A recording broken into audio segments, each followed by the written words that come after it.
intuitive living is about being able to show up for yourself in the way that you need. And that includes thinking about what you need long term. And it's a hard balance, but it's when you can really analyze your mind and body and understand what's going on and what those goals look like, it's a lot easier to be able to say, this is hard and I need to do it. Or this is hard and it's not something that's in my scope right now and it's not in my capacity. So I'm going to take a step back because I need to. Welcome to Find Joy with Joyan podcast. I am your host, the confidence and visibility queen, Joyan Chan. I am a self-made entrepreneur who went from a nobody to receiving an outstanding leadership award on stage in Dubai and named as a successful person in my home country and speaking on stages all over the world, both virtually and in person.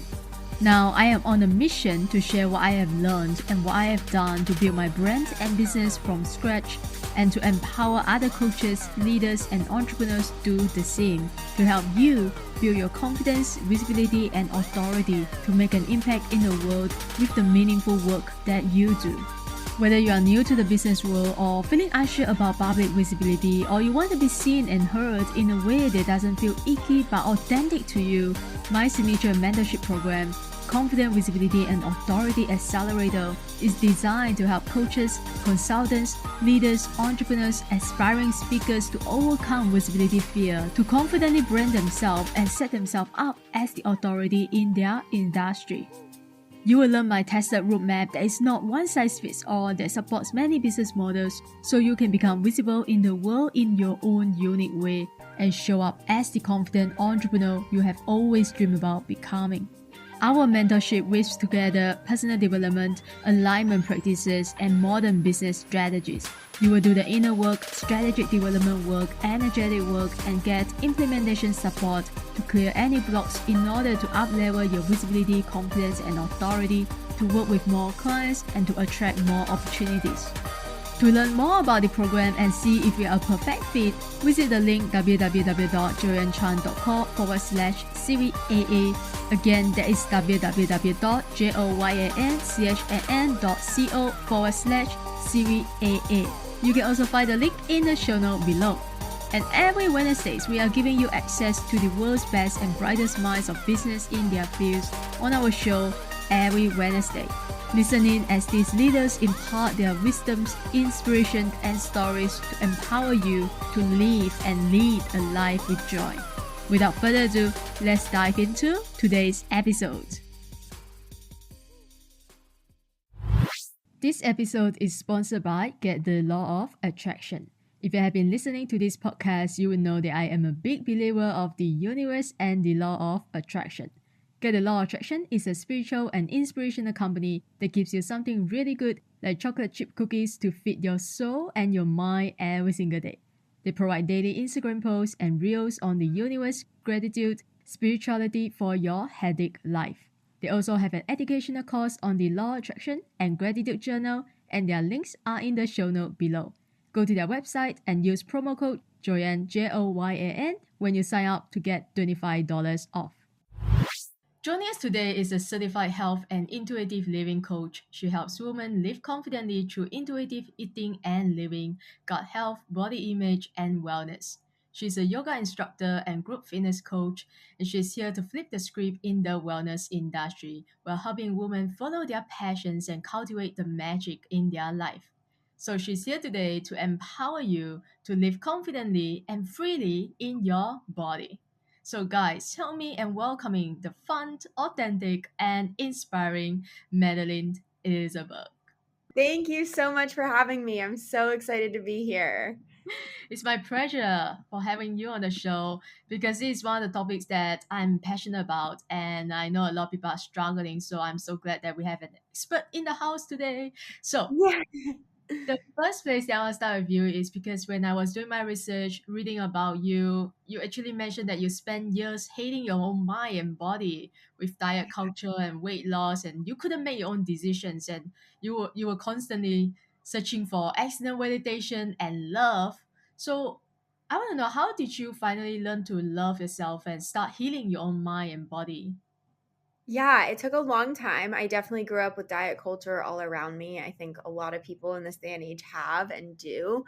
And I really felt the need that I needed to change my body. I felt like I needed to conform and focus on my body and losing weight. And it took a toll on me. And I had a lot of mental breakdowns and a lot of anxiety. And I was very insecure. I struggled even making my own decisions. And when I went to university, when I started college, I realized that I was on my own for the first time and I was the only person that could make the decisions and I can't call back on people all of the time. And I knew that a shift needed to happen and I didn't know what it was. So I ended up finding health education through school and found a love for it and recognized that we really are the only people in control of our health and our overall well-being. And if I didn't make a difference now, then the trajectory of my life would have been so different. And I, eventually want kids and want a family, and I want to raise children that feel confident and love themselves. And I knew that that was never going to happen if I didn't feel that way myself. So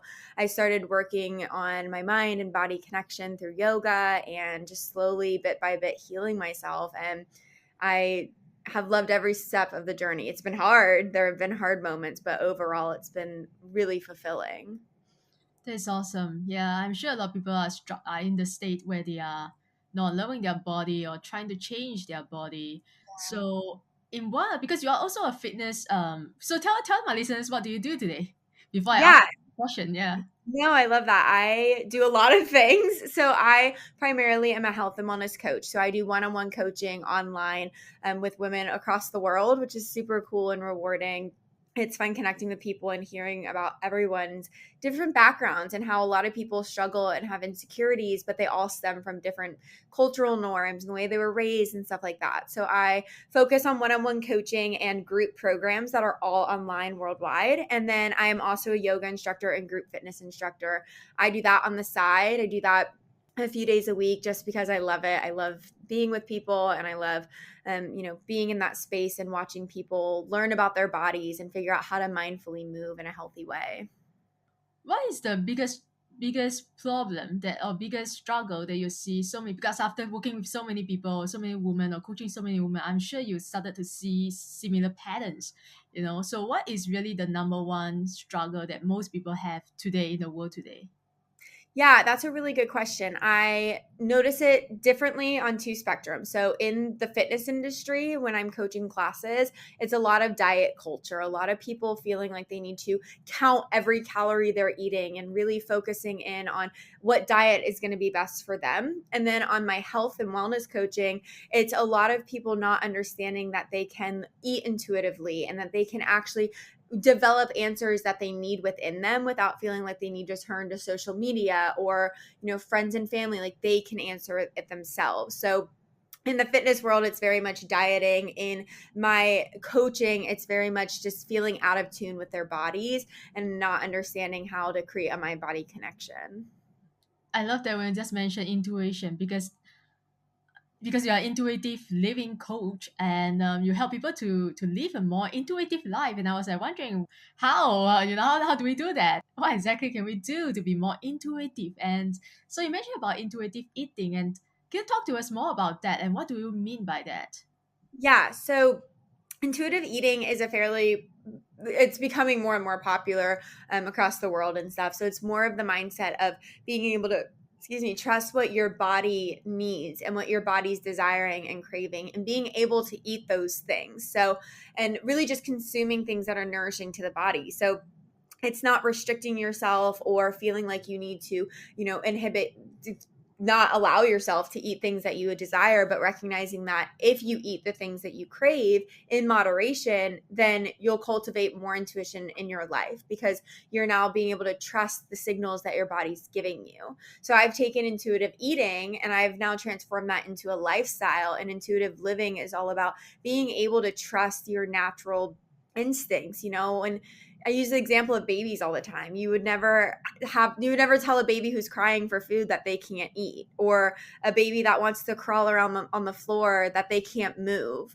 They innately, naturally have these things that they want to go and do. So I genuinely believe that as we get older, we kind of wash ourselves out and we conform to culture, social media, all of these things, and we forget our intuition. So I help women now come back to that and be able to trust the things that they desire and then make that into their reality. Okay. I have a funny question. How do we make sure we are not being distracted by our craving? Because let's say we have a we want to stay healthy, right? But at the same time, we feel like snacking. But how do we make sure that it is not a craving? But it's rather that something that we really need. Our body is really like, and I don't know how do you differentiate. Yeah. Yeah, that's a great question. It's actually my most common question that I get because we have been taught that we're not supposed to snack and we're not supposed to eat sweets. And I don't believe in that. I do believe that we should be eating the things that we're craving, including sweets, including unhealthy foods, but it's about moderation and it's about being able, because when you deprive yourself of all those things, now that's the only thing you can think about and the only thing that you want. So when you allow yourself the freedom to say, I can eat that, but is it what my body actually wants? So we break down the connections of what our body's craving. So a lot of times we think we're craving sweets, but we might need a glass of water or we might need some fruit. We might be missing a whole necessity in our life that we're not giving ourselves. So I help women get in tune with that and understand, okay, what is my body actually craving? Let me go consume those things. If it's, if you want something sweet, maybe we consume fruit. Or if we feel dehydrated, we drink water. And then if we still want that piece of cake or that sugary junk food, allow yourself to eat it, but in moderation. Eat one small slice instead of the whole cake. So when we get out of the mindset of feeling like we have to deprive ourselves of everything, we can then trust ourselves that when I eat something, I'm going to be satisfied and not feel like I have to overeat it because it's always there for me to be able to consume.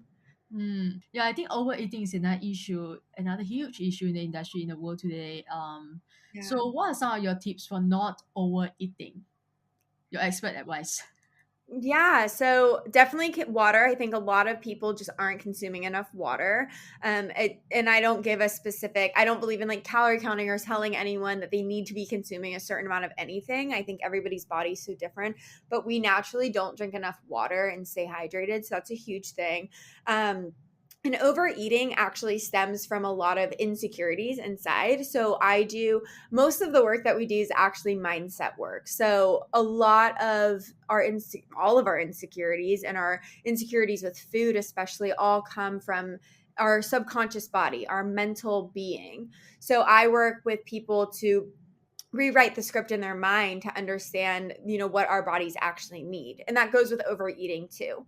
The reason why so many people overeat is because they feel an insecurity with food. So I struggled with that for so long before starting my healing journey. I ate so much food all of the time because I constantly lived in a state of feeling like I shouldn't be eating something. I wanted to be in diet culture. So then when it was with me and I was eating and allowing myself to consume the unhealthy foods, I was like, I need to get all of this in and eat so much of it because tomorrow I shouldn't eat any of it. I need to be dieting.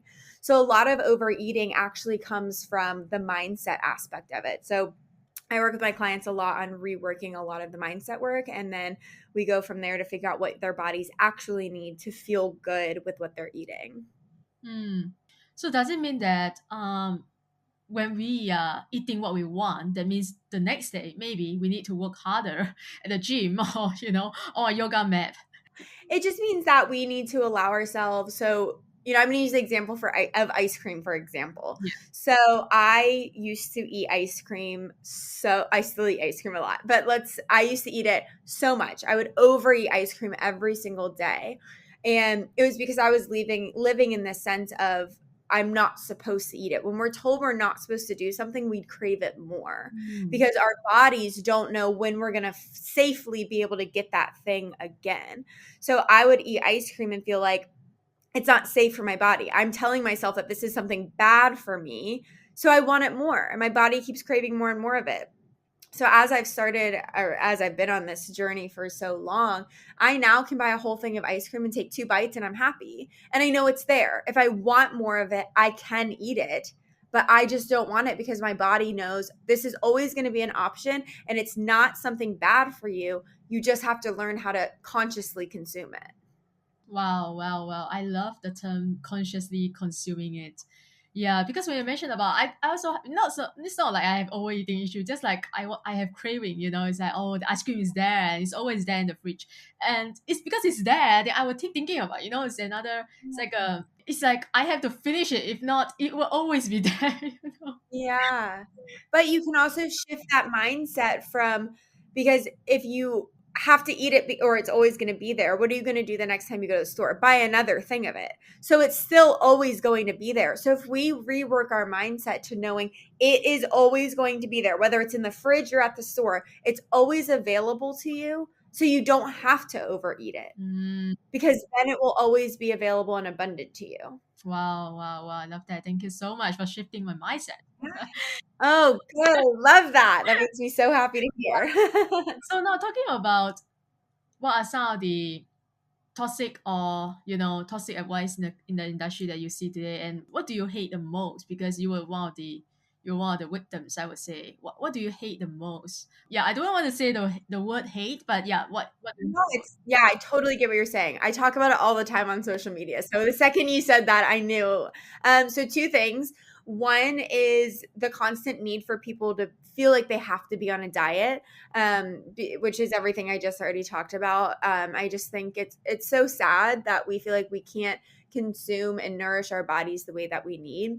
But even more so, I really don't like the way that the wellness industry presents, what it means to love yourself. Mm, A lot of social media talks about, going to the spa and getting a massage, or going to get your nails done, or going to work out, and that's how you take care of yourself. And I think that there is truth to that. I think there is a sense of taking care of yourself and doing things that feel good, but we need to get to the root of our mental well-being before we can make our health about anything else. We need to be regularly seeing doctors. We need to be taking care of our mental well being. We need to be optimizing our well being in all areas of life. And that looks differently for everyone. I have a client who, her favorite thing for her overall health and wellness is going to play a sport on a team that makes her feel good and confident. And then I have another client who hates going and doing anything fitness related and literally would just love to sit outside, and that makes them feel good.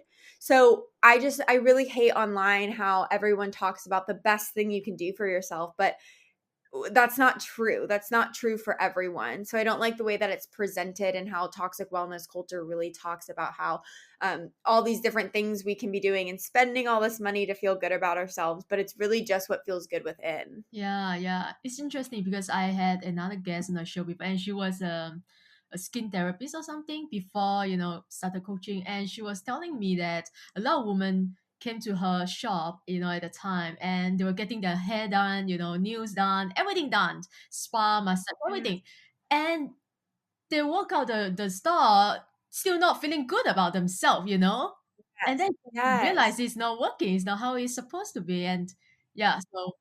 Yeah, and it's so true. One of the programs I'm working on right now is about how mindset matters more than what you see in the mirror. And it's true about every single person I've met and talked to. It does not matter how much money and time you put into how you look on the outside, your mindset matters so much more. Mm. Wow, yeah. So what are some of your, because for my listeners, especially my women listening to this today, what can you say? What can you tell them? If let's say they're struggling with their body image, they're struggling with self-confidence, or they are not liking what they see in the mirror every day, every in the morning, what would you say to them? My go to for everything is gratitude. So, if there's something that we're not loving, then how can we find gratitude in it? Because it'll optimize the way we see it and feel about it. So, for body image, let's say you don't love the way you look. How can we find gratitude in how we are and who we are? So, for example, let's say stretch marks. Some women have stretch marks and they're really insecure about it. It's a really common thing that my clients actually bring up, is that they're most insecure about stretch marks. And I always tell them, how can we shift that to gratitude? Because you have to have stretch marks if your body's growing, if your body is changing. A lot of women, a lot of people, men, women, whoever, have stretch marks because their body has changed over time. Your body grew from being a child into this adult. So that's something to be grateful for. The fact that we're here today and our bodies grow with us every single day is so incredible. So shifting that mindset from these stretch marks are ugly to these stretch marks are have allowed me to grow, and I'm so grateful for that. And we can do that with just about anything. Gratitude should be at the forefront of our lives, and it brings more joy and more optimal thoughts and the way we speak to and about ourselves when we bring gratitude at the top of our minds. So that's the first thing I always tell. That's the first step I do with all of my clients, whether it's body image or mindset. We work on gratitude first. Yeah, I love that. And I have a question. So let's say, okay, now we learn to accept ourselves. We are grateful for our body. Mhm. So yeah, I have a reason now to not go to the gym. I have a reason now to not work out, to not take care of my body because I love it just the way it is. You know what I'm trying to say? It's actually the opposite because now so many people go to the gym, not all the time. The group that I work with at the gym when I'm teaching fitness classes are wonderful. So I don't think it's true about everyone, but a lot of people go to the gym because they're trying to find something to love about themselves. They're forcing themselves into loving themselves, and it never works because you have to do mindset first. So um, it's all of these things. But now when you step into a place with the gratitude and figuring out how to love yourself the way you are, you now feel actually more motivated to find ways to feel healthier because you have something to love. When you have a child or, a best friend or a partner, someone that you love, you naturally want to take care of them. So it's the same thing with yourself. Your subconscious body is going to actually make you want to take care of yourself because it's just how it works. If you love someone, you're not just going to say, oh well, now I love you, so figure the rest out on your own. You're going to say, I love you, how can I help take care of you? And when we shift that perspective on ourselves, it goes the same way. I hated working out. If you would have talked to me years ago before I started all of my health journey, I hated working out. Like, you would never find me in a gym, and if I did, I was doing it because I hated myself and I didn't want to do it. And now I'm a fitness instructor and I'm in the gym every day and I love it. And it's because I am taking care of the body that carries me. And I'm so grateful for this body that I want to give back to it and I want to feel my best doing it because of all that it does for me. Mm. You mentioned about subconscious body. Uh-huh. Did you say subconscious body? Right? Because Yeah. Yep. we heard subconscious mind all the time. So what is subconscious body? Yeah, so it's pretty much the same thing. So subconscious mind and body, I usually use it interchangeably, but there is a little bit of a difference. So your subconscious mind is what we all know. Your subconscious body is your physical body, and it's the things that your physical body feels that we often don't notice. So for example, let's just say going to the gym, you're physically moving and you're physically working out and you're sweaty and you're all that stuff, but your subconscious body now is taking note of the things that you're doing. So your subconscious body will feel, wow, you're going to the gym to take care of me. Wow, you're moving your body in a mindful way. So it's the same concept of a subconscious mind, but it's just basically your whole body and what you're doing for yourself. Okay, yeah. Thank you so much for explaining that. Now, Absolutely. I also like that because I was watching one of your videos, and in one of your videos, you talk about being mindful instead of being forceful. I like that. So you also as a fitness instructor, how does that balance work between training for your fitness goal, training your body and honoring your body, loving your body, accepting your body? How do we find a balance? Oh, that is such a good question. I think it's different for everyone. I know it's different for everyone, and everyone's journey on that definitely looks and feels differently. For me, I I don't want to say I struggled with it at the beginning, but it was definitely interesting because I had to reassess what my goals were and why. So for a while when I first started doing group fitness as a coach, I was realizing I was making these goals, but they weren't for me. It was because I felt like I needed to prove myself to my members and to the people who were looking up to me. And the best thing I could have ever done was reevaluate that and fully understand what my goals are, and how the freedom of me creating the goals for me was now giving them permission to create goals for them. And it didn't matter what the numbers looked like. It didn't matter how fast they were or how much weight they could lift. It was about creating goals that felt good and aligned to them, just like I did for me. So right now that looks really different than it has ever before for me. I've been focusing a lot more on, different types of movements in my body and stuff. So my goals have adjusted a lot. And it's been really cool because no one has looked at me any differently for that. And I think that's the beautiful thing. When we shift our goals to something that feels aligned and feels good, then we give permission to everyone else to do the same. And that's the most fulfilling thing, because the goals don't matter to anyone else. No one else should care. They should care about what they're focusing on. So the balance is super interesting, and being able to trust that my body will guide me. And it does. Some days I go into the gym and I want to run like crazy and lift a crazy weight and do crazy things. And then other days I just want to stretch, or I just want to, do light movement. And that feels really good. Yeah, yeah, I totally get it because I do yoga as well, and I do it every day. And sometimes I just feel like I want to do, because yogas there are many types, right? So some days I feel like, oh, I want to do vinyasa, for example. Or the other day I feel like I want to just do a little stretching, like you said, you know. So yeah, Yeah. so And it's it's all really about cool to be listening. able Your to, body will be communicating with you. You just have to yeah. listen. Yeah. And that's what intuitive living is about, is being able to not only allow the body to communicate to you, but to trust that it's what you need, because we can hurt ourselves. And I spent so much time doing that before I found my health journey. I would go to the gym super forceful and super hard, and it felt terrible. And then I would hate the gym because I wasn't doing anything that my body actually needed. So of course I was going to hate it. I wasn't listening to anything my body was telling me. Yeah, I can tell that because I used to go to the gym as well until pandemic hit, and we couldn't go to the gym, right? So that's when I started working out at home and setting up my own Yeah. little yoga studio. I love So that. I can feel the gym, the environment, the atmosphere, the energy there is just so intense. It's like Yeah. almost everyone go there just for the sake of going there, for the sake Yeah. of working out, just squeeze out 30 minutes of their lunch break or after work. They're just like rushing, rushing, rushing. It's so intense, and I feel stressed. And Yeah, and it shouldn't be that way. It yeah, shouldn't be that way at all. yeah.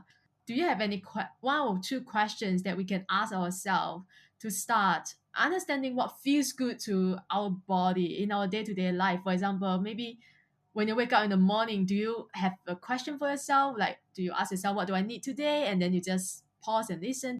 Yeah, so I do journaling every morning and every evening. And the first thing I write down before I journal is an intention word or an intention phrase. Lately, I've been doing intention words. So, for example, today's word was non-attachment. Yesterday was calm. So it's I ask myself. I don't actively ask myself, but I kind of scan myself and notice the emotions going on. And so yesterday I was feeling more anxious and more overwhelmed. So I knew that I needed to find calm. So I always suggest starting with an intention. So whether it's just a word, like an emotion that you want to feel, or an actual intention for your day. Maybe your intention is, I would like to focus on feeling calm, or I would like to get outside more. Just some sort of manifestation, something that you want to put out there that you need more of, and write it down, because when you write it down, you have something to refer back on. And in the evening, I come back to my journaling and I write down the best part of my day, the hardest part of the day, and something that I'm grateful for. And it gives me a chance to reflect back on what my intention was and how that, either transpired in my day or how I need to continue working on that intention. So the first thing I always suggest when you wake up is an intention. And then when you feel like you're off balance, or when you feel like you need something, just turning inward. The yoga part of me usually just closes my eyes, takes a few deep cleansing breaths, and notice what's going on inside. We get so busy with life, with work, with families, with dinner and food and all the things, that we forget to ask ourselves what we need, and we forget to analyze what our subconscious mind and body are feeling. So giving yourself a chance to just turn inward and reflect on what's going on in the inside. what's going on my mind, what's going on in my heart, and what do I need in that moment. I love that. So I would love to hear about your perspective on motivation because I'm sure there are days when you don't feel like going to work. I'm just saying, right? You don't feel like doing certain things. You don't feel like working out. Do you then not do the things that you don't feel like doing, or do you push yourself through it? So that's a really great question. It depends on what the situation is. Mm, So my biggest thing that I suggest with this, so think about a goal, like let's just use a work goal. Let's say, you have the goal of doing whatever it is in your business or in your life or in your job, your career, and that's your goal. So if you have to visualize the person that you have to be to become that goal, to make that goal a reality. So we can't think about the end result. We have to think about who we have to be right now to accomplish that thing. So let's just say, I'm going to try to use an example for me. Let's say that so one of my dreams is to have a TED Talk. So that's one of my biggest dreams, is have a TED Talk. So if I want to have a TED Talk, I have to do certain things to be able to do that. I have to I have to continue making content, and I have to keep doing interviews, and I need to keep speaking publicly to make that happen. So if I wake up one day and I say, I don't want to do this, and I continuously wake up and say, I don't want to be I don't want to do this, I don't want to, then I am not showing up for the person that I want to be. So then I need to reevaluate the goal and the intention. Do I still want to have a TED Talk? If the answer is yes, then I have to show up and put in the work. If the answer is no, then I need to readjust and reevaluate my goals to align with my lifestyle. So it really depends on what the ultimate goal is, and it's a sense of, and that's what it is. It's about intuitive living, is about being able to show up for yourself in the way that you need. And that includes thinking about what you need long term. And it's a hard balance, but it's when you can really analyze your mind and body and understand what's going on and what those goals look like, it's a lot easier to be able to say, this is hard and I need to do it. Or this is hard and it's not something that's in my scope right now and it's not in my capacity. So I'm going to take a step back because I need to. oh, I love that. Yeah, you answered that question perfectly because Yeah. I talk a lot about showing up as well. Like, you have to show up for the person that you want to become. You have to show up. Yeah, you have to know who do you want to become, and you have to show as if you are already that person, right? Yeah. Whether it's a speaker, a leader, a coach, Yeah. anyone that you want to be, I'm sure. But the reason I ask the question is because I know there are so many people, they are just living in their comfort zone, or they are just feeling lazy, don't want to get off their couch. That's what I mean by that. Yeah. Yeah. And how about consistency? Because when you earlier you mentioned about journaling every day, and I used to do that, like, because I look at my social media, I took all this advice, like you have to wake up every morning, you have to wake up at 5 a.m. in the morning, you have to do this, you have to do that, you have to write 10 things that you're going for, meditate, do yoga and stuff like that. So I followed, and it just didn't work for me, I was like, forget it. Yeah. Yeah. I don't believe that we have to do everything to extremes. And I think that that's where a lot of people go wrong. People feel like they have to write down 10 things they're grateful for, but why not just one? Why can't we just be grateful for one thing? I don't believe that we have to get up crazy early because that's what's best for us. I'm an early bird and I go to bed early, and that works really well for me. And I know people who really thrive by going to sleep late and waking up late. And that's okay. I don't think that there's a right or wrong with that if it works for you and your lifestyle. And I really think we need to get out of the idea that we have to go to extremes for all things, because it's not true. We can really focus on simplicity, and consistency is really important, but consistency is more important than extremes. So, for me, I don't wake up and go to journal immediately. I wake up and usually I go to the gym in the morning, and because that's just what my schedule is, and I'll come home and I'll drink some tea and I'll journal then. I'm not going to wake up an hour earlier to journal because that's an extreme and it's not sustainable when we're going to do things that don't feel good. It's misaligned. And if the whole point is to feel good, why would we force ourselves into doing something that we're going to fall out of? So instead of doing 10 gratitudes, do one. Instead of journaling for 2 hours, journal for 2 minutes, for 20 seconds. I don't put a time limit on it. I sit down and I write. And when I'm done, I'm done. And that's okay. Yeah, and it's okay, and you don't have to feel guilty, because I think that is the part that a lot of people are struggling with as well. If I didn't do it or didn't achieve it, then I feel guilty about it. Yeah, and we shouldn't. You can just restart the next day. It's okay. We're gonna fall out of routine sometimes, and that's all right. It's just the consistency helps keep us on track. And when we fall out of it, we just come back when we're ready. Yeah. That's so key. Thank you so much. Now, before we move on to the final part of our episode, do you have anything that you really want to talk about or really want to share? Perhaps I didn't let you or didn't ask you. Yeah, I think it's just really important to understand that we're in charge of our own lives, and it's super easy to get caught up in the social media and the toxic culture around us. And it's sad. At the end of the day, we're living life for us. And I said it at the beginning about showing up for yourself, but when you show up for yourself, you're giving other people permission to show up for themselves. And that is a really transformative thought, because we often feel like we have to do things for other people. We have to serve other people. It's selfish to, do things for ourselves. And it's not true, because when you are showing up for you and you are doing something that feels good, you are telling everyone else around you that it's okay for them to love themselves too. And it's okay for them to do something for them.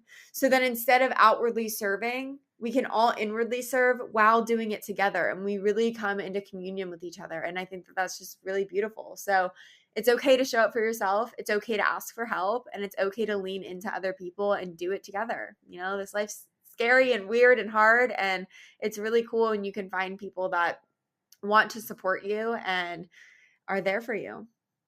Yeah. And even if they're not there, you have to be there for yourself.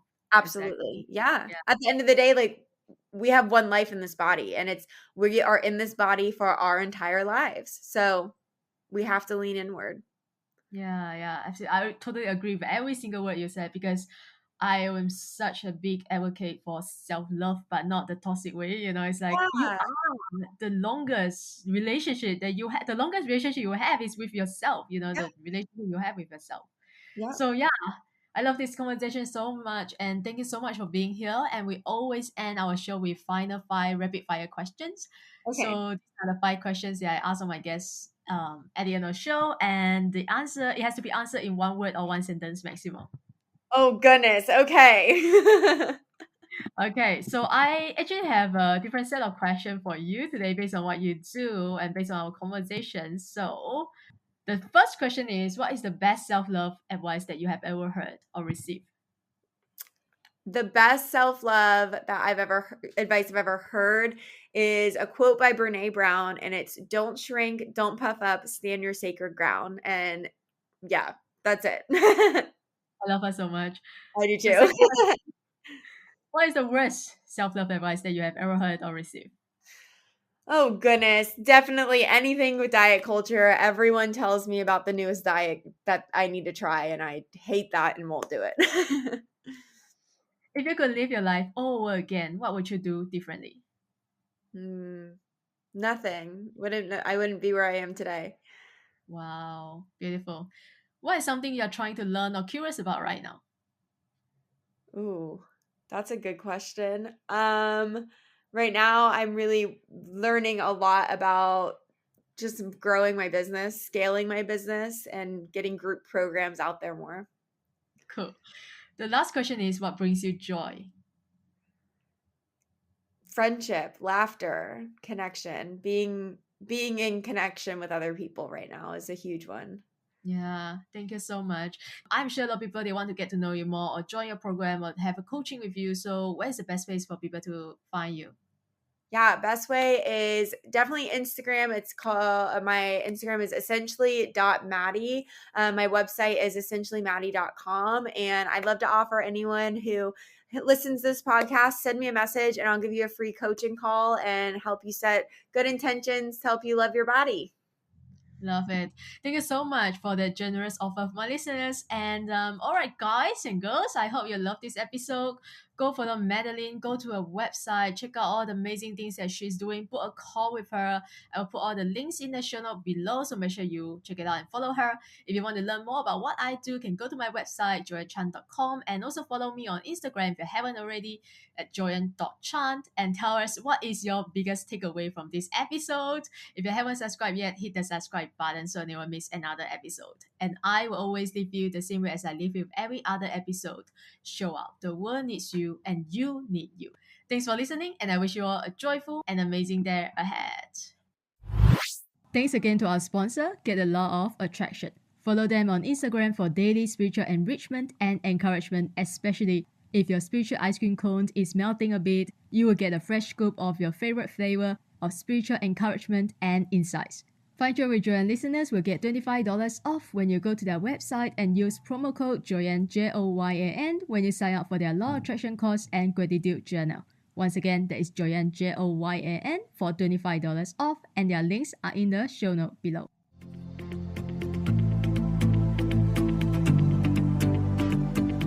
Thank you again for tuning to Find Joy with Joyan podcast. If you love and enjoy today's episode, you can help support this podcast in one of three ways. 1. Take a screenshot of this episode and share it on your IG story and tag me at joyan.chan so I can repost and connect with you. 2. Share this podcast with a friend or family member. And 3. Leave a positive review on Apple Podcasts so we continue to grow and reach more listeners worldwide. And make sure you also subscribe so you don't miss out on any episode coming Wednesday. And my joyful friends, until next time, keep showing up. Success doesn't show up for you until you show up and pursue your own success.